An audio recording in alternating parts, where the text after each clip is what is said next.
que Noël a de plus merveilleux? Moi, grâce à l'assurance 24 heures mobile, j'ai pu remplacer mon mobile que tu as cassé quand il est passé sous ta luge. Bah moi, avec l'assurance 24 heures mobile, le mien a été remplacé en 24 heures quand tu l'as fait tomber dans la neige. Oui, j'aurais bien voulu qu'ils en profitent pour te remplacer. L'assurance 24 heures mobile Orange remplace votre mobile en 24 heures en cas de casse, vol ou oxydation à partir de 2,99 € par mois. Vous rapprochez de l'essentiel. Orange. Assurance du mobile utilisé sur la ligne Orange. Engagement 12 mois. Contrat d'assurance souscrit par Orange auprès de Cardiff. Conditions en boutique et sur orange.fr. France Inter aime Strasbourg, capitale de Noël, jusqu'au 30 décembre. Laissez-vous envoûter par une ambiance unique au cœur de la ville de Strasbourg. Plus de 300 chalets, des kilomètres d'illumination féerique, un grand sapin majestueux et une superbe patinoire pour célébrer un Noël inoubliable. Strasbourg, capitale de Noël, un événement France Inter. Je crois que c'est votre heure, Charline. Oui, l'heure est venue. Oui, c'est important. Oui, aussi celle des auditeurs de Par Jupiter. Exactement. Allons-y. Allons-y.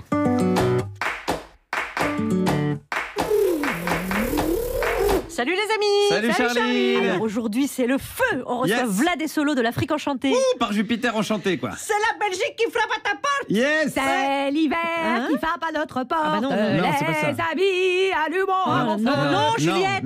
Mais tu comprends pas. Ouais, bon, comme c'est l'hiver qui approche, c'est vrai, on a froid, il pleut, on n'a pas un moral de dingue. Et puis Paris est à feu et à sang chaque samedi. Et donc on s'est dit, c'est vrai, on va faire la fête avec Soro et Vlad et on célèbre leur bal de l'Afrique enchantée. Voilà, on a besoin de s'ambiancer on quoi. va s'enjailler. Ça va chauffer, ça va jazzer. Et pas de gaou que des go. Ouais, on va gâcher.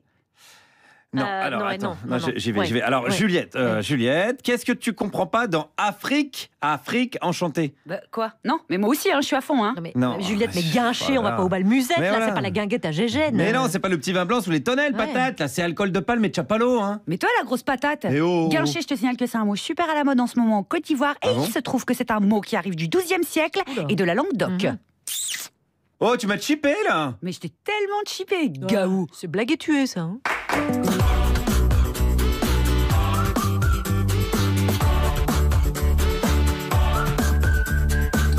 Et la bonne arrivée, la France Inter. Vous écoutez la Start-up émission, cet endroit où la blague vient taguer les murs de l'actualité. La colère a franchi un cap. Elle s'exprime par la violence matérielle et envers les forces de l'ordre, qui parfois la rendent bien aussi.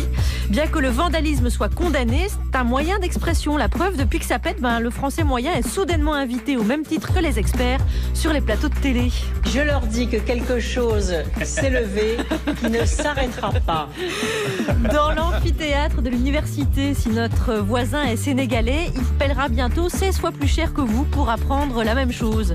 Le Premier ministre prévoit de facturer 2770 € l'année d'études aux étrangers non européens, contre 170 € à l'étudiant luxembourgeois, par exemple. Ces études, ça coûte vachement cher.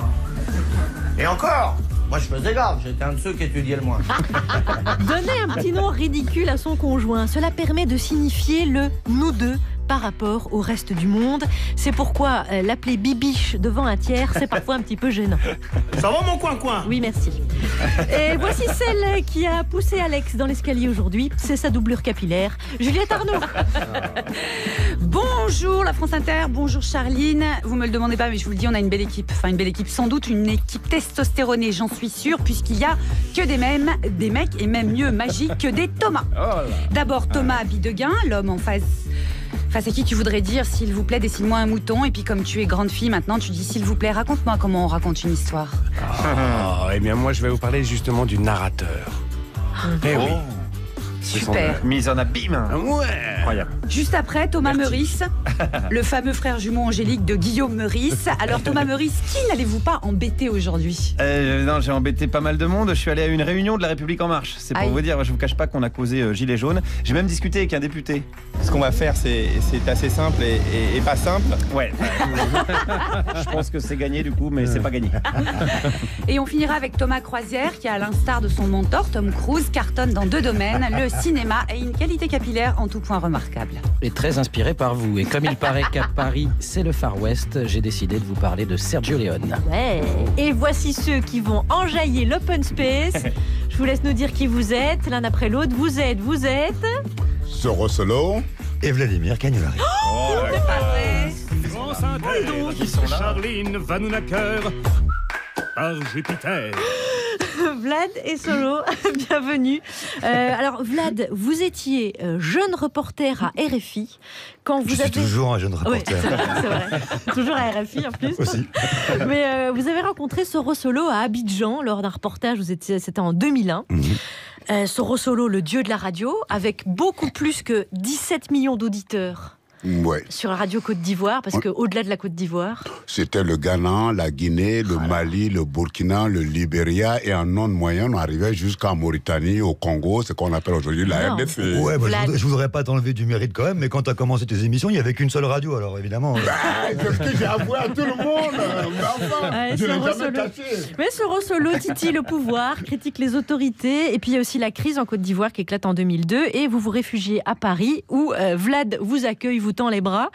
Naît aussi l'Afrique enchantée, la fameuse émission dont tout le monde se souvient sur France Inter, qui a duré des années, qui nous a tellement bien ambiancé l'antenne. Musique et politique, le message aussi politique derrière la musique. Et là, il y a les derniers bals de l'Afrique enchantée qui vont se tenir. Et ouais, parce qu'il faut savoir boucler des cycles, tourner des pages, qu'est-ce qu'on peut dire encore dans le genre. Enfin bref, en fait, on avait envie, ça fait 8 ans qu'on a lancé ce bal, un tout petit peu après le démarrage de l'émission, et c'est vraiment sa transposition scénique, sauf qu'à la place d'envoyer des disques et de les commenter, on a 12 dangereux gars et go aussi, parce qu'il y en a qui sont les mercenaires de l'ambiance, qui est l'orchestre du bal de l'Afrique enchantée, et ça a une puissance quand nous on raconte, mais que derrière c'est pas des disques et que c'est des gars qui jouent. Voilà, c'est pour ça qu'on avait lancé l'idée. Et puis on a fait un premier concert au Cabaret Sauvage à Paris. On était déjà trop contents d'avoir réussi ça. Et puis on a fait une première date de l'autre côté du périph', en Ardèche. C'était la première d'une longue tournée. Et ça nous a amené un peu partout en France, cette affaire-là. Jusqu'à la Réunion, à Montréal, enfin voilà. Je croyais que tu allais oublier la tournée internationale quand même. Quand même. Et puis enfin voilà, et donc ça fait 8 ans, et plutôt que de faire une nouvelle formule, on s'est dit on va faire une très grande fête pour mettre fin à cette belle histoire, et puis on en inventera une nouvelle. Et oui, vendredi à la Courneuve, et le 22 décembre au Cabaret Sauvage, et après peut-être une France enchantée avec une tournée africaine, on ne sait pas. Juliette Arnaud. Donc vous avez fait un bal en Ardèche, parce qu'en Ardèche, comme dans tous les villages de France, l'été, il y a effectivement des bals, mais ça, on les voit plus dans les grandes villes. À Paris, il n'y a pas de bal. C'est pour ça que vous avez choisi de... On l'a pas choisi, en fait, c'est à Aubenas. C'est à Aubenas. On était invité par l'organisateur d'un festival dans cette ville, dans cette région, et puis on s'est dit, pourquoi pas aller à l'intérieur de la France, justement. L'une des préoccupations de ce projet du bal de l'Afrique enchantée, c'était non seulement de transposer sur la scène vivante le principe de l'émission, mais surtout de faire revivre la culture des bals, où on se cause, on se rencontre, on se drague, et puis voilà, et puis on raconte le quotidien. Il nous a toujours manqué ce truc-là. Voilà. Personne n'a jamais venu castagner dans le bal. Bon, tant mieux pour nous d'ailleurs. On n'avait pas d'assurance. Parce que je ne dis pas la bagarre au hasard. Renaud, quand il parle des baloches dans les années 60, 70 et début des années 80. C'est les références de Juliette. Non, mais c'est Guillaume, on est d'accord. C'est vrai qu'on s'est quand même pas mal bastonné. L'idée, c'était quand même aussi qu'au bout d'un moment, avec de la filiale, les garçons bouchés. Bah ouais, normalement ça finit avec les chaises. Et puis non, bah là écoute, on n'a jamais eu ce problème-là, et j'ai même envie de dire, c'est assez curieux, mais on a remarqué une surreprésentation du public féminin au bal de l'Afrique enchantée. Bien sûr, parce que Solo, à un moment donné, montre ses pectoraux, fait des pompes. Venez, parce que ça mérite d'être vu. Non, mais c'est vrai en plus. Non, mais et puis aussi, non, mais je sais pas, parce que je pense qu'il y a une ambiance bonne enfant, donc il y a des mômes, il y a des doyens aussi, et c'est une ambiance vraiment sympa. Donc pour l'instant, on n'a jamais eu de bagarre. Donc ne venez pas le 7, ne venez pas le 22, si vous avez envie de vous bastonner, c'est pas la peine. Non, attends, Vlad, il faut que c'est pas pour me dédouaner, c'est pas pour me justifier. Quand tu dis Solo, il monte ses pectoraux, il va encore dire, voilà, ce gars-là, cet Africain, il va faire le kéké. Non, c'est parce que j'arrive dans ce pays qu'est la France et l'Occident en général, c'est la culture du jeunisme. C'est les jeunes par-ci, les jeunes par-là. Et moi, j'arrive, je leur dis, écoutez les enfants, moi, au fait de mes 70 ans, je vais vous montrer comment on fait des pompes. Et je leur montre comment on dit la plaque de chocolat? Ouais, la plaque de chocolat. Et puis, c'était, non, il n'a pas 70 ans, je suis, yes. Mais tu n'as pas 70 ans. Tu n'as pas 70 ans, vieux père. J'imagine qu'il y a des amoureux de l'Afrique, peut-être des gens qui ont eu la chance d'y aller, qui ont vécu, etc. Vous avez aussi réussi à emmener un public qui connaissait peut-être pas bien l'Afrique, sa musique, qui vous ont écouté sur France Inter pendant des années et puis qui rappliquent au bal. Ouais. Mais en règle générale, d'aucuns croiraient que ce sont les Africains qui nous écoutaient le bal de l'Afrique enchantée. Non, 99,99% de notre auditoire sur France Inter, c'était des Français. Et très souvent, des gens qui n'avaient jamais mis les pieds en Afrique. Par un ami, par un voisin qui leur a donné l'indication, ils sont venus écouter, ils ont dit non. Il y a des inventeurs en Afrique. Pourtant, on nous a dit ici que l'Afrique n'est jamais rentrée dans l'histoire. Bon, bref. Donc, voilà, il y a tous ces publics-là qui ont découvert l'émission. Par ricochet, est venu découvrir le bal de l'Afrique enchantée. C'est souvent qu'ils sont venus avec leurs enfants et puis je pense qu'ils nous ont applaudi des 4 mains. Et rien que ça. Et vice versa aussi, parce que en fait, non, mais souvent on allait dans des endroits où les gens connaissaient pas forcément l'émission parce qu'ils sont habitués d'une salle municipale qui programme tiens un bal africain, on va aller voir. Et donc il y avait souvent la moitié des gens qui connaissaient pas l'émission et qui finalement venaient à l'émission par le bal. Ah ouais. On va faire un bal par Jupiter, je vous le dis moi. Ben non, faites-le, hein, franchement. On va casser des chaises. Soro Solo, Vladimir Cagnolari sont avec nous. Si on programmait une musique du bal, Soro Solo, qu'est-ce qu'on lancerait là par exemple? Je sais pas, mon cousin militaire par exemple. Ah oui, parce que... Pourquoi c'est bien ça? Ben là, je suis pas coupable, hein, c'est Vlad le coupable. Hein, parce que c'est lui qui me disait toujours, Solo, les musiques dont tu m'avais parlé là, tu sais, c'est un peu pernicieux là. Le gars, sous la dérision, mais en fait, qui met le doigt là où ça fait mal, les problèmes de guerre en Afrique, les problèmes de misère dans le monde. Alors mettons-en une. Et c'est comme ça qu'on est tombé sur ce Camerounais qui s'appelle Donny Elwood et qui a cette chanson, Mon cousin militaire. C'est parti. Et il est même sur la compile de l'Afrique enchantée, qui est toujours disponible en 3 volumes. Absolument disponible. Heureusement que j'ai mon cousin militaire. Heureusement que j'ai mon cousin militaire. Je serai déjà au cimetière à 2 mètres sous terre. Pauvre cadavre, simple squelette, en train de sourire comme tous les squelettes de la terre. Qui n'arrête pas de sourire, le sourire de la mort. Mort de misère, misère des hommes, pauvre Macabé. On m'appelle Monsieur Galère. On m'appelle Tonton Misère. Je vis dans un quartier populaire. Et nous sommes de vrais prolétaires. Insuffisance alimentaire, vestimentaire, monétaire. Nous sommes de vrais prolétaires. Et nous sommes majoritaires sur cette terre de misère. Heureusement que j'ai mon cousin militaire. Quand il touche son salaire, me donne mon argent de bière et moi je fonce chez ma rombière. Toute la nuit on s'envoie en l'air. Ça c'est tout à fait prioritaire. Chez nous les prolétaires, la bière et les rombières, car on n'a rien d'autre à faire que de s'envoyer en l'air. Avec nos mégères, faire des héritières et des héritiers de la misère. Heureusement que j'ai mon cousin militaire. Quand il s'en va en guerre, là-bas vers la frontière, moi je fais des prières. Moi je fais des paternostères. Une mauvaise guerre, une guerre frontalière, une guerre incendiaire, une guerre meurtrière, une guerre suicidaire. Heureusement que c'est un vaillant militaire. Quand il revient de guerre, me garde des pommes de terre, des bouts de pain rassis, de la sardine à l'huile, quelques kilos de riz, c'est de ça que je me nourris. Heureusement que j'ai mon cousin militaire.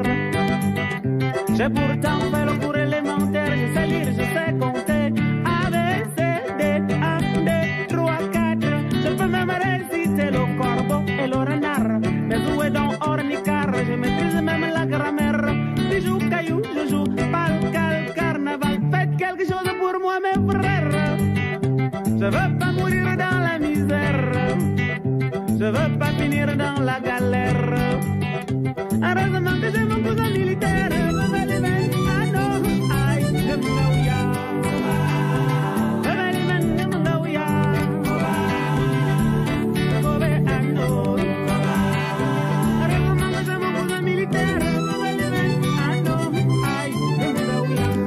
Oh bah, je suis le cousin militaire. Heureusement, j'ai mon cousin militaire. Il m'a apporté de la sardine à l'huile. Oui, parce que, oui, c'est pernicieux, voyez-vous. Quand il dit, et pourtant, je sais compter 1, 2, 3, il lit l'alphabet A, B, C, D, les conjonctions de coordination, main, donc, ou, donc, ornicar. Tout ça pour dire qu'aujourd'hui, dans ce bas monde où le néolibéralisme contrôle tout, quel que soit le niveau d'instruction qu'on a, après, on est au chômage. Et c'est ce qu'il veut dire à travers ce garçon qui dit, je sais pourtant lire et écrire, et je sais compter 1, 2, 3. Le vieux père Soro Solo avec nous. Quel et oui, gauchiste, c'est Denis Elwood, effectivement, mon cousin militaire. Il est venu avec Vladimir Cagnolari. C'est comme si l'Afrique Mon petit frère, même père, même mère. Oui, bien sûr, ça se voit bien. Ils sont de retour car ce sont les derniers bals de l'Afrique enchantée, vendredi à La Courneuve et le 22 décembre au Cabaret Sauvage. Où est-ce qu'on se procure les places? On y va et puis on prend sa place. On peut les prendre sur place, mais attention parce qu'il risque d'y avoir des queues incroyables. Et alors si vous voulez pas poireauter alors que ça chauffe à l'intérieur, Juliette va y aller s'il y a des queues incroyables. Eh bien, tu es la bienvenue. Donc, ça peut s'acheter dans tous les endroits, sur les sites et les endroits où on achète les billets pour tous les concerts habituellement, n'est-ce pas? Vlad et Soro avec nous. Toute l'équipe est là aussi. Voilà. Autour de la table, Juliette Arnaud, qui pour accompagner nos invités? Eh bien, il y a le grand Thomas Bidegain, l'inénarrable Guillaume Meurice et le ridicule Thomas Croisière. Et le rendez-vous de l'information. Le cap, il est beau et nous allons le tenir. Le journal de presque 17h17. Vers l'infini et au-delà. Et on commence avec les titres. Oui, les Gilets jaunes poursuivent leur mouvement. Christophe Castaner dit qu'il ne faut rien céder. Les taxes sont utiles. Je vous rappelle que si on taxait la connerie, Christophe Castaner rembourserait la dette en 3 quarts d'heure. François de Rugy est arrivé en Pologne pour l'ouverture de la COP24. Je vous rappelle que si on taxait le charisme d'Andy Valotienne, François de Rugy financerait la transition écologique. Parce qu'il y aura des brèves. Oui, je vous rappelle que si on taxait les brèves, Alex Vizorek serait ruiné. Et on commence avec le mouvement des Gilets jaunes, évidemment, qui reçoit de plus en plus de soutien. Écoutons par exemple cet homme qui lutte contre les taxes. On a des prélèvements obligatoires qui sont aujourd'hui insupportables. Alors ce que je fais, comme tout le monde, parce que nous aussi nous sommes taxés. Et vous l'avez reconnu, c'est le patoche, Patrick Balkany. Quel meilleur soutien. On ne peut pas dire que le mec ne milite pas concrètement depuis des années pour ne plus payer de taxes. Pendant ce temps, une députée de La République En Marche, Élise, alors comment prononce-t-on, Fajgeles, c'est ça, ouais. s'est retrouvée face à 2 gilets jaunes sur le plateau de CNews. On l'écoute. Il a combien le SMIC? Alors, je vais vous dire, vous me faites une colle. En effet, je ne connais pas. Mais vous vous rendez compte? Ouais, c'est ballot. Elle ne savait pas le montant du SMIC. Faut lire les fiches, madame. On avait fait une fiche, là, comment parler aux pauvres. Regardez, c'est juste en dessous de quel vaccin faire avant de parler avec des gilets jaunes. Lisez les fiches. Pendant ce temps-là, BHL annonce qu'il quitterait la France si les gilets jaunes continuent. Ouais, suite à cette déclaration, le soutien des Français aux gilets jaunes atteint les 274%. On passe à 275 avec Vladimir et les invités. Là, pour le coup... Plus dramatique, un gilet jaune a eu la main arrachée à Tours, cela pendant la manifestation de samedi. Oui, donc pour tout ce qui est politique de la main tendue, du coup c'est foutu quoi. Et pour tenter de trouver des solutions, les principaux partis politiques de France ont été reçus à Matignon. Oui, dont Laurent Wauquiez. Vous imaginez Laurent Wauquiez à Matignon, l'émotion pour lui. On n'a pas pu avoir la moquette.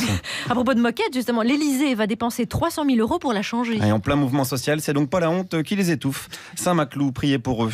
Environnement à présent, la COP24 a ouvert ses portes en Pologne avec toujours en vue cet objectif des 2 degrés. Oui, alors détendez-vous Juliette, on ne parle pas de la vodka, les 2 degrés c'est le réchauffement climatique, attention. On parle prison avec les conditions de détention de Carlos Ghosn qui seraient donc intolérables selon ses proches. Véridique, il n'aurait droit qu'à 2 douches par semaine et interdiction de se raser. Et oui, rajoutez-lui un djembé et vous avez un zadiste. Allez Carlos, on t'oublie pas et on continue. Show must go on. Et on devrait taxer les jeux de mots aussi. Oui, alors on enchaîne avec une découverte. Des outils en pierre taillée remontant à 2,4 millions d'années ont été découverts ailleurs qu'en Afrique de l'Est, qui pourrait donc ne pas être le seul berceau de l'humanité. Marine Le Pen a immédiatement sabré le champagne. L'humanité ne viendrait pas d'Afrique. Non. Parce qu'attendez, ils ont été découverts en Algérie. Donc, en Afrique du Nord, en fait. Marine Le Pen est actuellement en train de reboucher une bouteille de champagne. #ascenseur émotionnel. Oui, zinzin toujours. Dans un livre d'entretien paru samedi, le pape François estime que dans nos sociétés, il semble que l'homosexualité soit à la mode. Le pape, c'est le mec en robe avec des bijoux, là? Ouais, c'est lui, pourquoi? Bon, pour rien, on enchaîne. Ok. alors on termine avec les brèves, Oui, ça évidemment. se passe aux États-Unis. La police confond sa barbe à papa avec de la drogue. Elle fait 3 mois de prison pour rien. Oui, alors que ça fait quand même 2 ans que Thomas Bigdeguin revend dans les couloirs de France Inter ce qu'il appelle du caramel au beurre salé. Et une dernière anime, une tagliatelle géante de 200 mètres de long portée par une centaine de volontaires. Ouais, ils battent le record de la plus grande nouille, qui était jusqu'alors détenue par Édouard Philippe. Par Jupiter frappe à ta porte. C'est Soro Solo et Vladimir Cagnolari qui nous accompagnent jusqu'à 18h. On est heureux de les retrouver tous les deux. Et on va parler de la France qui est sous le choc devant la violence de la manifestation parisienne due à cette nébuleuse qu'on appelle les casseurs. Les gilets jaunes sont plus déterminés que jamais.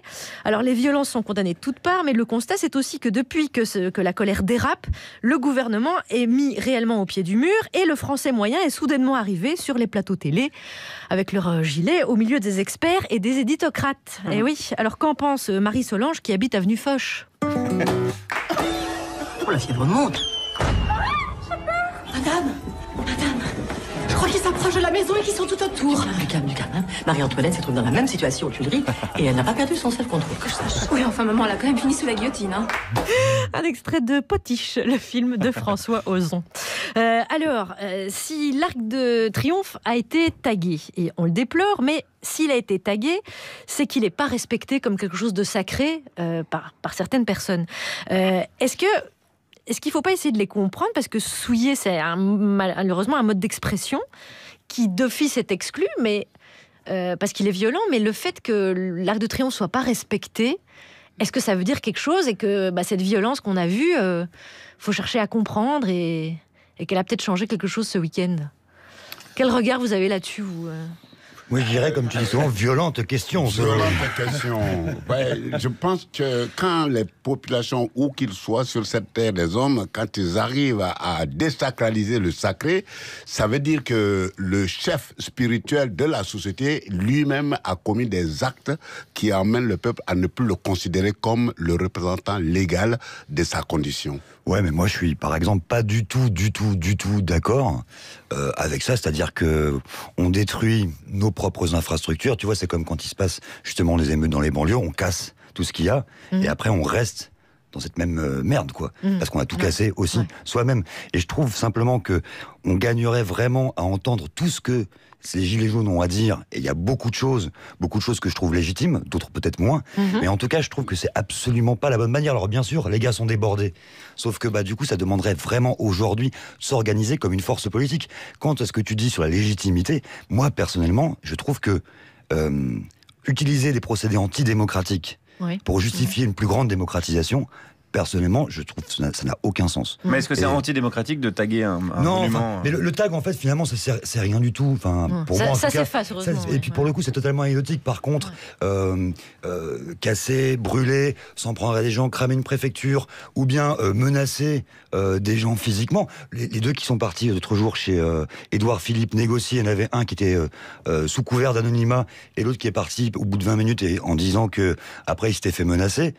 Enfin, il y a un problème quelque part. Enfin, on peut pas fonctionner et demander plus de démocratie et fonctionner avec de l'intimidation ou de la casse. En tout cas, c'est mon avis. Oui. Voilà. Justement, depuis le début de cette crise, on a pu voir sur les plateaux de télé et en radio donc des représentants et des représentantes d'ailleurs des Gilets jaunes. Ceux qu'on n'entend pas du tout, mais dont on voit les méfaits sur BFM et ailleurs, ce sont les Gilets jaunes, enfin les casseurs. Ouais. Est-ce que vous ne trouvez pas que c'est quelque chose qui manque, que pour le moment, leur parole à eux, on sait à peu près, on sait que le gouvernement pense que c'est des gens de l'ultra-droite. C'est forcément plus compliqué que ça. Voilà. Mais c'est forcément plus compliqué que ça. Le truc, c'est qu'on n'a pas leur parole. L'ultra-gauche aussi, sans doute. Oui, oui, bien sûr. Ultra-droite, ultra-gauche. Et puis des gens qui sont et puis peut-être aussi des gens qui ont pris un coup de chaud. Voilà. Mais le fait qu'on n'ait pas leur parole, est-ce que vous ne pensez pas que c'est un élément qui manque pour avoir l'entièreté de l'équation? Je sais pas, moi j'écoute les infos de France Inter, je trouve que, en tout cas, à chaque fois, on les entend, alors peut-être pas en longueur, peut-être pas de quoi développer de longs argumentaires, mais on les entend, les gens qui sont dans la rue. Ah, les gens qui sont dans la rue, oui, ceux qui cassent.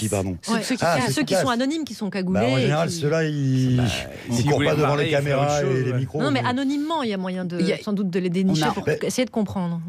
Je sais pas, je trouve qu'en tout cas, quand on en vient aux mains et aux poings, c'est qu'on n'a plus envie de parler.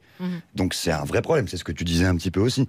Mais je trouve que cette parole-là, il faut peut-être aller la chercher, mais sous condition qu'elle ne s'exprime pas avec les poings. Enfin, je sais pas, c'est mon opinion. C'est le message de paix. Je veux dire, on a vu, au Burkina Faso, on a vu des gens qui ont foutu dehors un dictateur. Le ballet citoyen. Oui, le ballet citoyen. On les a vus. C'est des gens qui risquaient réellement leur peau, etc. Et ils étaient organisés, c'est-à-dire qu'après leur manifestation, ils balayaient en dessous. Les gars en face, ils tiraient à balles réelles. Donc on est dans des pays où le contexte n'offre pas les mêmes possibilités qu'ici, démocratiques, d'expression. C'est vrai, c'est un bel exemple de révolution. Et donc, en tout cas, si les Gilets jaunes arrivaient à mieux s'organiser, je pense pas qu'on entendrait moins leurs paroles, bien au contraire. C'est Soro Solo et Vladimir Cagnolari qui sont avec nous, qui essayent de réenchanter le quotidien, qui est un peu morose en ce moment. Et lui aussi, il réenchante, il est revenu, c'est Thomas Bidegain. Là, il réenchante. Ah, oui. C'est ce qu'on va voir. Parce qu'une fois de plus, c'est à moi et je reviens vous servir la soupe. Docilement, un peu comme les Black Blocs la servent au gouvernement et à BFM, en confortant les uns dans leur certitude que le bas peuple n'a rien à faire dans les beaux quartiers, et en assurant aux autres de belles images à diffuser en boucle. C'est quand même bien quand le monde tourne rond comme ça, c'est agréable. Et puis je retrouve vos beaux sourires un peu crispés, on dirait les membres du G20 quand MBS arrive dans la salle, en sifflotant.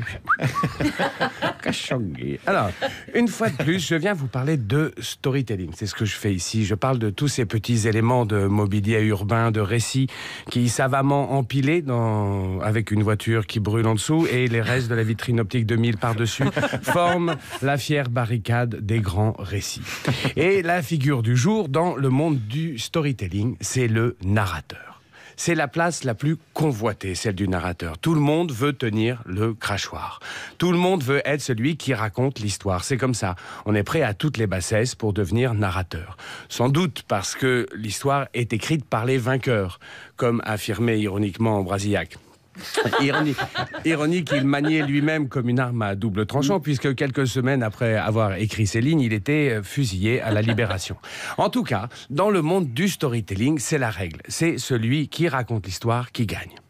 Les romanciers ont eu ce pouvoir-là. À un moment, on se souvient de Balzac ou d'Hugo. Les journalistes aussi, à un moment, ont eu ce pouvoir. Roger Giquel, qui nous racontait le monde. Des publicitaires aussi l'ont eu. On se souvient des années Séguéla. Voilà, on commence avec Balzac, on finit avec Séguéla. On dirait une biographie de Jean d'Ormesson. Mais même certains hommes politiques ont joué ce rôle de narrateur. On se souvient d'Emmanuel Macron. Si, souvenez-vous, Emmanuel Macron, vous vous souvenez quand on le voyait. Mais si, souvenez-vous, pendant l'élection présidentielle, c'était lui qui racontait l'histoire. Le nouveau monde, la fin des partis politiques, l'homme seul face à son destin. C'était pas Fillon qui racontait l'histoire. Lui, c'est le Canard enchaîné qui racontait la sienne. Le Pen et Mélenchon, ils ont essayé aussi avec des récits différents, mais c'est Macron qui, au final, a réussi à s'imposer comme narrateur. Il nous racontait la France. C'est ça qu'il faisait. Il nous racontait la France, qu'elle allait devenir. Il nous racontait ses vacances. Il nous racontait ses lectures, ses goûts littéraires et la planète qu'il allait sauver. Et puis tout d'un coup, sa place de narrateur, il l'a perdue.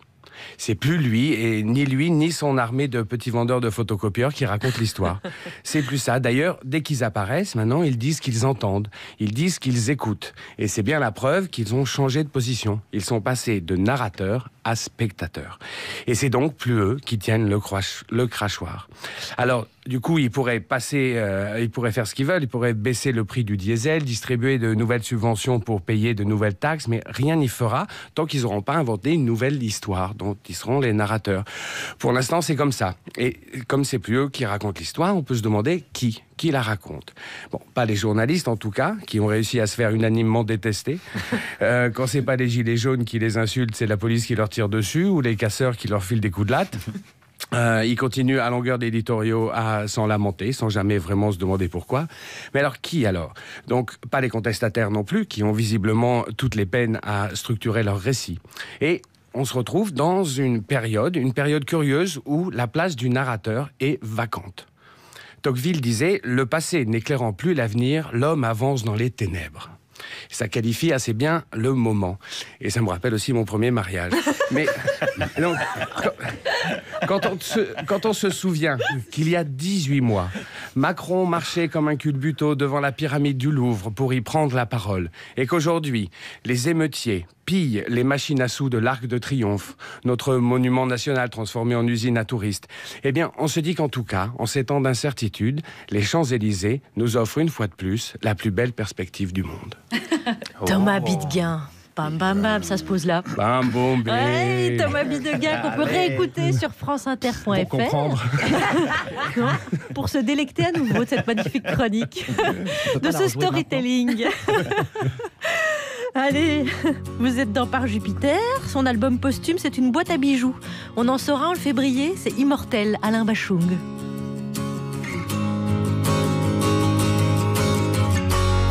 Je ne t'ai jamais dit,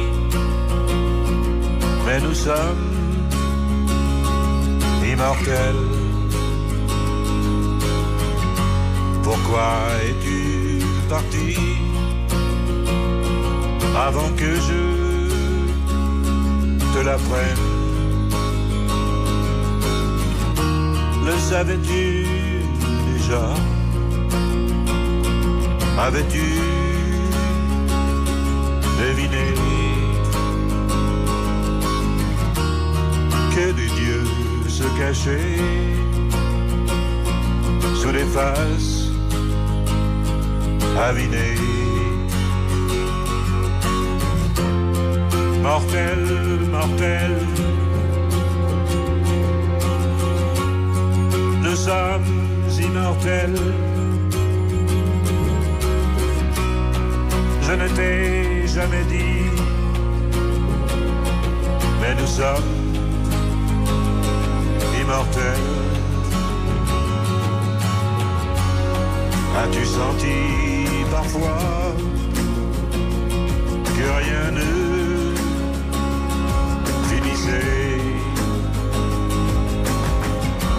et qu'on soit là ou pas, quand même on y serait. Et toi qui n'es plus là, c'est comme si tu étais plus immortel que moi. Mais je te suis de près.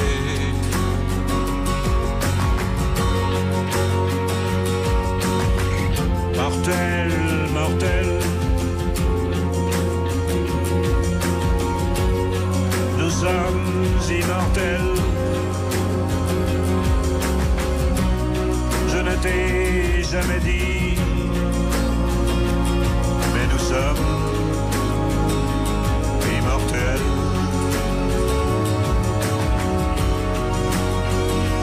Mortel, mortel, nous sommes immortels. Je ne t'ai jamais dit, mais nous sommes immortels. Immortel au moins jusqu'à 18h pour Par Jupiter, avec Soro Solo et Vladimir Cagnolari, car les derniers bals de l'Afrique enchantée, c'est vendredi à la Courneuve et le 22 décembre au Cabaret Sauvage. Et Soro Solo, tonton, on vous retrouve ce soir chez Laurent Goumard. Vous tenez une chronique? Oui, tout à fait. Et oui, évidemment. Et aussi le samedi dans Babel-sur-Seine avec Julia Foyce à 21h50 le samedi. Ça, c'est pour raconter de l'Afrique qui est en marche. Exact. Mais l'Afrique aussi est en marche. Justement, on y vient avec Guillaume Meurice avant Thomas Croisière. Ouais, ben oui, on va encore parler des Gilets jaunes parce qu'on a enfin quelques prises de position concrètes du gouvernement qui a dit, je le cite, on ne changera pas de direction. Alors attention quand même, parce que la dernière personne qui a dit ça, c'est Ayrton Senna. Faites gaffe, on sait comment ça finit. Alors les macronistes, ils se planquent un petit peu, mais ils avaient organisé une réunion publique hier à Paris, et ça c'est quand même très chouette, mais ils ne m'avaient pas invité. Ça c'est quand même moins chouette, je dirais, c'est moins sympa, mais ça arrive, je me vexe pas. Moi-même, quand j'organise une soirée, je me dis pas immédiatement, tiens, je vais inviter Amélie de Montchalin. Ça vient pas tout de suite, sauf si la thématique de la fête c'est taux dérogatoire et dépression nerveuse, mais sinon non. Alors bon, j'y suis allé quand même, parce qu'un dimanche soir, quoi de mieux qu'aller discuter avec des macronistes, pas grand chose finalement. Une soirée tagine avec Nicolas Dupont-Aignan peut-être, à la limite une soirée Robert Ménard chez Soro Solo, bon, alors peut-être. Alors j'y suis allé, moi j'ai le sens du sacrifice et du service public, et j'ai rencontré plein de gens intéressants qui disent qu'il faut maintenir le cap. Le cap, tel qu'on le ressent, je pense qu'il est, que ce soit pour des transformations profondes de nos systèmes qui pilotent notre économie. Mais est-ce qu'on maintient le cap? C'est pas les dernières phrases du capitaine du Costa Concordia? C'était pas ceux du Titanic. Ah, c'est vrai, parce que le capitaine du Titanic, il a changé de cap, mais un peu tard. Donc je sais pas si la comparaison est heureuse. Sinon, on va se retrouver avec un film dans quelques années avec Leonardo DiCaprio dans le rôle de Macron, Steven Seagal pour jouer Castaner, Darry Cole pour jouer Le Drian. Oui, je sais qu'il y en a un des deux qui est mort, mais je sais plus lequel. Bref, les Gilets jaunes, c'est aussi la France des campagnes contre la France des villes. Écoutons la France des villes. De toute façon, il faut quand même comprendre qu'on ne peut pas habiter dans un univers extraordinaire avec la pelouse, les montagnes, une vue pas possible et avoir un hôpital en bas de chez soi, une pharmacie à côté, ça c'est pas possible. Et pourquoi pas? Parce que ça c'est pas possible. On peut pas être à la campagne et à la ville. Nous on vit dans une ville super polluée, mais oui on a les hôpitaux. C'est très con, hein? Non, c'est brillant. C'est brillant parce que si tu te fais une fracture ouverte à la campagne, eh ben tu peux te vider de ton sang devant un beau paysage. C'est quand même très sympa. Hein, donc c'est pour ça qu'on ferme les hôpitaux publics à la campagne. On peut pas tout avoir non plus. Alors comme on a affaire à une femme de conviction, j'ai continué avec elle. Il y a quand même 55% des gens qui ne payent pas d'impôts.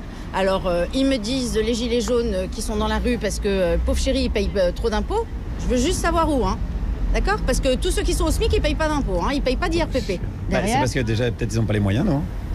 Oui. Oui, c'est bien ça, hein, c'est le problème. C'est les pauvres, sous prétexte qu'ils n'ont pas de revenus, ils payent pas l'impôt sur le revenu. Ça, ils sont pas gênés, ceux-là. On dirait des cul-de-jet qui boycottent les magasins de chaussures. Non, mais on va où? C'est ça la France aujourd'hui? Attendez. C'est ça qu'ils veulent pas piger, les gilets jaunes. C'est pour ça qu'ils font la révolution. D'ailleurs, à ce propos, j'avais une autre question pour une autre militante de La République En Marche. Il avait écrit un livre qui s'appelle Révolution, Macron. Finalement, c'est bon, il a réussi. La révolution, il l'a faite avant. Eh oui, il a quand même révolutionné, hein. Il a révolutionné, alors là, ça serait une contre-révolution. Ça serait peut-être une contre-révolution. De révolutionnaire quand même. De révolutionnaire. Avec le contre, peut-être qu'on arriverait à quelque chose de positif. Ah, ça non plus, c'est pas con. Hein, si on contre-révolutionne la révolution, ça s'annule. Vous voyez? Vous voyez ou pas? Pour l'instant, vous voyez pas parce que vous avez des lacrymos et des tirs de flashball dans la gueule. Mais quand ça aura cicatrisé, vous allez bien voir. D'ailleurs, une contre-révolution des marcheurs est en route. Hein. Je pense qu'il y a un moment, il faut montrer concrètement aussi qu'on peut être dans la rue et montrer notre attachement à certaines valeurs. Une marche de marcheurs? Exactement. Mais alors vous n'avez pas peur d'être seulement 15 ou 18? Il faut prendre le risque. Il y a un moment, faut pas être intimidé par des gilets jaunes. Eh ben allez, on vous regarde les gars, l'histoire vous regarde. Organisez un rassemblement de soutien à Macron. Alors prenez peut-être pas les Champs-Élysées quand même, hein, c'est pas la peine, une petite ruelle, ça ira, faites du covoiturage, allez-y en smart. Allez-y aussi avec les 2 députés qui osent encore sortir, parce que c'est pas brillant en ce moment. D'ailleurs, à cette réunion publique, il y avait un député La République En Marche, c'est Sylvain Maillard. Et lui, on l'aime bien parce que c'est lui qui avait dit qu'il y avait que 50 SDF qui dormaient dans les rues de Paris. Donc il est bien connecté au réel, façon réel à lui, quoi, le oui et la Startup Nation. Alors Sylvain, il maintient que supprimer l'ISF était une bonne chose. On tente de nouvelles façons de financer les entreprises et c'est ce qu'on a décidé sur l'ISF. Mais pourquoi vous taxez pas davantage les riches pour redistribuer plus la richesse, quoi? C'est ce qu'on fait depuis 20 ans, 30 ans, 40 ans. Est-ce que ça marche jusqu'à moins de pauvres? Est-ce que c'est vraiment ce qu'on fait? Mais bien sûr. Ah ça, parce que ça, on n'était pas au courant, nous, par exemple. Non, prévenez les gars, parce que nous, on sait pas. Hein, on sait pas que Macron, c'est le sous-commandant Marcos. Hein, pour nous, il est toujours stagiaire d'observation à Rothschild ou Dame Pipi chez Goldman Sachs. Donc bossez vraiment la com à ce niveau-là. Alors terminons sur ce qui est important, toujours avec Sylvain Maillard. Et ce qui est important, c'est qu'on puisse aussi flécher une partie de ceux qui ont le plus d'argent. Et vous verrez, on vous montrera des résultats comme quoi ça marche très bien. Dans combien de temps? C'est mes collègues Amélie de Montchalin et tout le groupe autour d'elle qui va dans les... D'abord a sorti plusieurs slides qui expliquent bien déjà ce qui a été fléché. Vous allez voir que ça va nous faire s'accélérer dans les mois qui viennent. Mais on a slides fléchés. Non, ça c'est Startup Nation. Allez, vous m'avez compris. On y va? Allez, on y va. Ah, c'est plus power to the people, mais PowerPoint to the people. Alors avant d'aller dans le mur, Macron, il ferait mieux de faire comme aurait dû faire Ayrton Senna, un bon virage à gauche. Guillaume Meurice, merci. Sur France Inter avec Solo et Vlad qui nous accompagne de l'Afrique enchantée. Vladimir, on peut toujours vous entendre sur RFI? Ah bah oui, mais je fais régulièrement des reportages pour RFI. En général, c'est RFI qui me permet de partir en Afrique. Parce que comme c'est une radio qui est énormément écoutée là-bas, parce que la francophonie, hein, on veut ou on veut pas, mais c'est en Afrique que ça se passe. On va y venir. Et ben du coup, RFI parle beaucoup d'Afrique et j'étais aux Comores il y a pas très longtemps, justement, pas avec les mercenaires de l'ambiance, mais avec juste un micro pour faire un petit reportage là-bas. Voilà. Allez, on va passer au deuxième slide de cette émission avec Juliette Arnaud qui nous accompagne et à venir Thomas Croisière. C'est fini la quasi-gratuité des études supérieures pour les étrangers. L'étranger non européen devra payer 16 fois plus cher que son voisin européen dans l'amphi. La diversité culturelle est balayée au profit de l'uniformité financière. Oui, j'ai mis la réponse dans le lancement. Et alors ? Ce qui oblige les étudiants étrangers à descendre dans les rues de France pour manifester. Mais samedi. Si vous n'avez pas vos papiers, manifestez pas trop quand même. On est là. Oui, seulement ils ont manifesté samedi, ouais, c'est vrai, donc forcément c'est passé à l'as, on est d'accord. Donc raison de plus pour en parler, allez c'est parti. Salut Renoir. Alors ça va la famille, tout ça, bien ou bien? Bon, pardon, je suis confus, mais il y a méprise. Mon père est ambassadeur du Gabon à Paris. Mais ça c'est pas grave, on peut quand même être copains tous les deux. Tu plaisantes? Je peux pas être copain avec un type qui porte des mocassins à gland. Enfin, voyons. Neuilly sa mère, le film de Gabriel Julien Laferrière. Juliette Arnaud, allons-y, attaquons ce sujet. Alors comment vous interprétez cette décision tous les deux, hein? J'ai l'impression que ça me renvoie à mon propre pays, la Côte d'Ivoire. Dans les années 80, quand la Banque mondiale et le FMI ont imposé aux Africains les plans d'ajustement structurel et que les prix des matières premières avaient chuté de façon vertigineuse, bien entendu, les caisses de l'État étaient vides. Et les régimes des Africains, notamment de la Côte d'Ivoire, disaient tiens, comment on va faire? Allez, tous les étrangers, la carte de résidence, le prix a été multiplié par 10. Oui, c'est ce que j'ai dit. L'étranger est une ressource. L'étranger a toujours été une ressource, quelle que soit la partie du monde où on se retrouve. Et de revivre ça ici, j'ai dit, pourtant, quand j'étais chez moi, on me disait, non, vos conneries d'Africains, on ne fait jamais ça dans les républiques démocratiques comme les nôtres. Et je retrouve les mêmes corrompus ici. Parce que d'après l'agence Campus France, ça coûte 3 milliards, mais ça en rapporte 4,65 milliards. Donc c'est actuellement, en fait, l'accueil des étudiants étrangers. Non, puis il y a un truc qui est complètement paradoxal quand même, c'est-à-dire que ça fait un certain nombre d'années que les Français disent oui, mais maintenant, les intelligences, notamment d'Afrique, les étudiants partent au Canada, aux États-Unis, où visiblement ils sont mieux accueillis.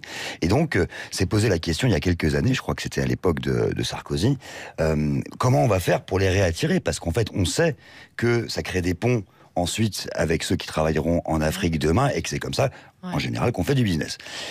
Et du coup, là, on multiplie par 16 les tarifs, sachant qu'aujourd'hui, il y a toujours des gens, je lisais quelque chose là-dessus, là, il y a beaucoup de Sénégalais qui viennent en France, mais ils ont toujours un cousin, une cousine. Donc s'ils ont leur visa d'étudiant, pour peu qu'on leur donne... Pour l'hébergement. Ben oui, donc déjà, ils ont une partie, ils peuvent à peu près réussir à financer, même s'ils partent d'un niveau social et économique beaucoup moins élevé. Donc on va décider qu'on va prendre qui, justement, les fils d'ambassadeurs.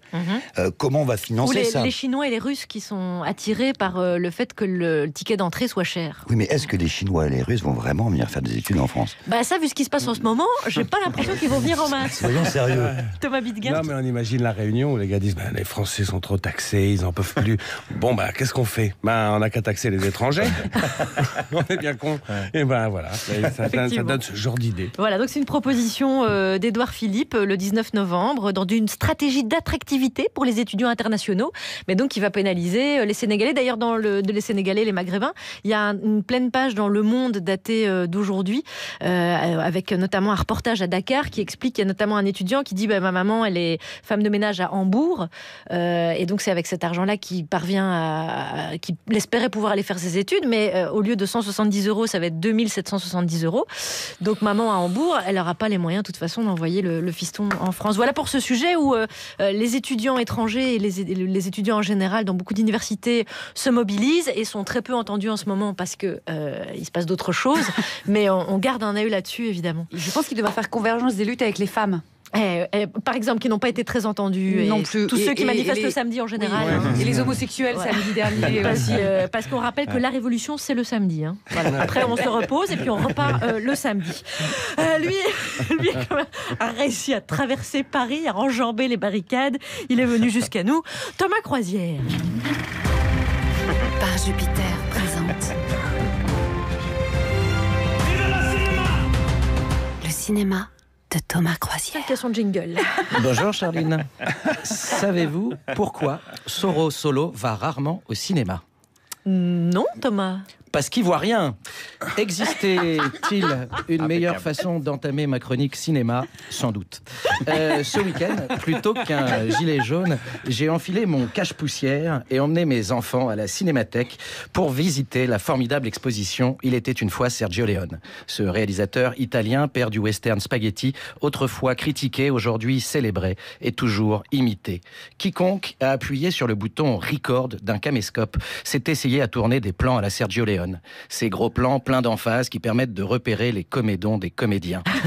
Sans Leone, pas de Scorsese, Eastwood ni De Palma. Sans Leone, Tarantino serait encore vendeur dans un vidéoclub ou peut-être dans un magasin de smartphones puisqu'il n'y a plus de vidéoclub. Voilà pourquoi je vous propose un top 4 des films de Sergio Leone à partager avec vos enfants parce que bon, La Reine des Neiges, ça va bien 2 minutes. Numéro 4. Dis pas. Comment il a fait le monsieur? J'ai entendu qu'un seul coup de feu. Question de vitesse, mon petit. Dis pas. Tu crois qu'il y a au monde quelqu'un de plus rapide que lui? Plus rapide que lui? Personne. Mon nom est personne. Film réalisé par Tonino Valeri, mais écrit, produit et un peu réalisé par Leone. Personne est un quasi-toon, sale gosse insolent et joueur qui fait hurler de rire les enfants quand il pêche à la mouche, donne des baffes ou tire plus vite que son ombre. Personne, c'est aussi la rencontre de 4 des plus beaux yeux bleus du cinéma, Terence Hill et Henry Fonda. Mais encore, une réflexion sur la filiation, la transmission et la fin des légendes de l'Ouest. Et c'est surtout une morale. Ceux qui te mettent dans la merde ne le font pas toujours pour ton malheur. Et ceux qui t'en sortent ne le font pas toujours pour ton bonheur. Mais surtout, quand tu es dans la merde, tais-toi. Numéro 3. Tu vois, le monde se divise en 2 catégories. Ceux qui ont un pistolet chargé et ceux qui creusent. Toi, tu creuses. Le bon, la brute et le truand durent 2h40 et je pourrais vous en parler 3 jours. En pleine guerre de sécession, Blondin, Tuco et Sentenza se lancent à la recherche de l'or des confédérés. Tragédie comique où l'on retrouve un arlequin, une fripouille et un méchant. Léon dénonce la complexité de l'âme humaine, le bon n'étant pas si bon que ça, la brute capable de grandeur d'âme, tout en sachant qu'au fond, nous sommes tous des truands. Il montre aussi la réalité absurde de la guerre où l'on meurt par milliers pour un pont qui n'est qu'une crotte de mouche sur une carte. Après 2 heures de pur bonheur sur fond de chasse au trésor, le film se conclut par un orgasme dont les trompettes font trembler les murs de Jéricho, le duel à 3, ce que dans le bâtiment on appelle un truel. Au milieu du cimetière de Sad Hill, gigantesque amphithéâtre grec magnifié par la musique truculente d'Ennio Morricone. Et c'est bien par amour pour Léon qu'hier je n'ai rien dit lorsqu'après le déjeuner mon fils m'a dit « Tu vois papa, le monde se divise en 2 catégories. Ceux qui rangent le lave-vaisselle et ceux qui jouent à la Switch. Alors toi, tu ranges. » Numéro 2. La prime pour la capture de cet homme est de $5000. Un certain Judas a trouvé que $30, c'était tout à fait suffisant. Il n'y avait pas de dollars à cette époque-là. Mais des fils de pute, ça, il y en avait. Jason Robards et Charles Bronson dans Il était une fois dans l'Ouest. Film qui dure 2h55 et dont je pourrais vous parler une semaine. Des 10 premières minutes d'attente dans une gare sans parole, mais avec le son d'une éolienne rouillée, d'une mouche et d'une goutte d'eau jusqu'au dernier travelling où sur fond d'envolée lyrique morriconienne, la sublime Claudia Cardinal, qui tient le rôle principal du film, c'est suffisamment rare pour une femme dans un western pour être soulignée, donne de l'eau aux ouvriers du chemin de fer qui s'affairent à relier l'Atlantique et le Pacifique. Il n'y a rien acheté. Si ce n'est peut-être, attention spoiler, la mort de Cheyenne dont le romantisme n'a plus sa place dans une société devenue trop mercantile, la fin de l'Ouest américain. Depuis qu'ils l'ont vu, mes enfants m'interdisent les bretelles, car comme le dit Henry Fonda dans le film, je n'ai aucune confiance en quelqu'un qui porte à la fois une ceinture et des bretelles, en quelqu'un qui doute de son pantalon. Numéro 1. Il était une fois en Amérique. Sergio Leone est le seul réalisateur à pouvoir me faire supporter de la flûte de Pan et un film de 4 heures dont je ne vous parlerai pas aujourd'hui car vos enfants, s'ils ont moins de 15 ans, sont bien trop jeunes pour que vous leur montriez. Ma mère, qui ne comprend jamais rien à ce que je fais, me demande souvent quel est mon projet de vie. Eh bien, c'est de vivre suffisamment vieux pour passer un jour 4 heures avec mes 2 fils, Max, Noodles et les mômes du ghetto juif de New York devant le plus grand film de tous les temps. Il était une fois en Amérique de Sergio Leone. Gigantesque fresque sur l'amitié, l'amour et le temps qui est mort ou qui reviendra, pour citer Renaud qui a eu de la chance de ne pas naître en pleine prohibition. L'œuvre de Sergio Leone est profondément nostalgique, d'où son recours fréquent au flashback et a toujours pour toile de fond la fin d'une époque. J'aurais été curieux de son regard sur la nôtre, alors qu'on nous promet au pire la fin du monde, au mieux la fin de la civilisation et au milieu la fin de l'humanité. Une chose est sûre, quel que soit le scénario, il y aura toujours des bons, des brutes et des truands. Dernier pied de nez du réalisateur, Sergio Leone est mort en 1989 d'une crise cardiaque après avoir regardé le film de Robert Wise, Je veux vivre. Et c'est ça sans doute la meilleure vanne de ma chronique. Merci Thomas Croisière, merci beaucoup. Je vous en prie. Sergio Leone, expliquez-vous. J'ai fait ça pour quelques dollars de plus. On est toujours avec Solo et Vlad de l'Afrique enchantée pour les derniers bals et on jouerait ensemble. Mais évidemment, c'est le moment du sketch, puisque vous connaissez l'émission par cœur, puisque vous écoutez tout le temps. Pardon, hop là. Alors, on a imaginé, évidemment, finir sur les gilets jaunes. On a imaginé une réunion entre Emmanuel Macron, Brigitte Macron, Christophe Castaner, qui aurait fait appel à un dictateur africain. Tiens, qui pourrait jouer le dictateur africain? Ah, il a besoin de ses conseils. Allez, on y va. Écoute. C'est parti.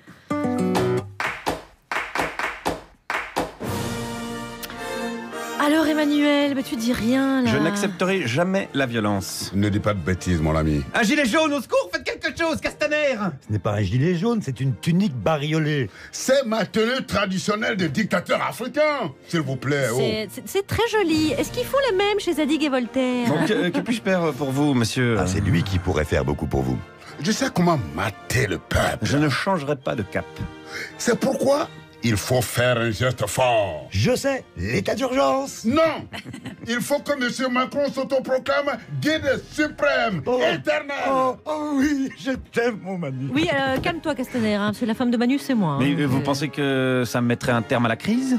Si ça ne suffit pas, il faut que vous dirigiez en mode de gouvernance le mensonge, la manipulation et l'intimidation. Pardon, mais je ne crois pas vous avoir attendu pour ça. Enfin, je faisais déjà, en fait. Emmanuel a beaucoup de talent. Et vous avez pensé à jouer sur les rivalités tribales? Entre la France Insoumise et le Rassemblement National, par exemple? Non, entre les gilets jaunes citron et les gilets jaunes libres. Oh, toute cette teinture de jaune, c'est formidable, on se croirait chez Gucci. Hein. Oui, ou un défilé de mode sur les Champs-Élysées. Je serais vous, Castaner, je ramènerais pas trop ma fraise avec les Champs-Élysées, quand même. Monsieur Macron, cette fois-ci, il faut que vous entendiez le peuple. En reculant? Non, en prenant exemple sur Bokassa, Mobutu, Mugabe. Mais comment faire? Envoyez les chars. Au nom de la République en marche? Non, ce sera la répression en marche. Quel coup de génie! Ça me donnerait presque envie de taguer l'Arc de Triomphe, là, comme ça. À votre service, au grand libérateur de la nation. Et pardon, je m'habille comment pour samedi prochain, alors? Merci Solo et Vlad. Merci beaucoup. C'était bon de vous réentendre ensemble. On aura encore l'occasion, vous croyez? Écoute, hein? tant qu'il y a de la vie. Il y a Vladimir Cagnolari toujours sur RFI. Et il y a Soro Solo toujours sur France Inter. On peut vous écouter ce soir, par exemple, chez Laurent Goumard, n'est-ce pas? Oui, ce sera pour la chronique musicale. Et puis, il y a les derniers bals de l'Afrique enchantée. Voilà. Vendredi à la Courneuve. Oui. Voilà. Tu l'as dit. Et le 22 décembre au Cabaret Sauvage. Merci. Et vous êtes tous convoqués, vous monsieur avec votre joli chapeau, vous avec votre narrateur, toi avec tes chaises, et puis vous deux évidemment, toi avec ton mauvais esprit surtout. Ah oui, Tu as précisé que c'était pas une information, c'était un ordre. Une convocation. On a bien compris. Merci les amis. Salut. Allez, on va se retrouver demain avec l'actrice Élodie Boucher. Et voici le mot de la fin. À celle qui reste un modèle de comédie, d'humour et d'humanité. On t'aime, Maria Pacoum. J'aime tellement la vie, d'ailleurs ça m'embête qu'il va falloir la quitter, bien sûr. Comme en plus je suis complètement athée, croyant en rien du tout. Ah, c'est fini, après fini complètement. Et ça, je trouve ça dommage, car vraiment, s'il y a une chose que j'aime, c'est la vie. Avec les services Orange, retrouvez ce que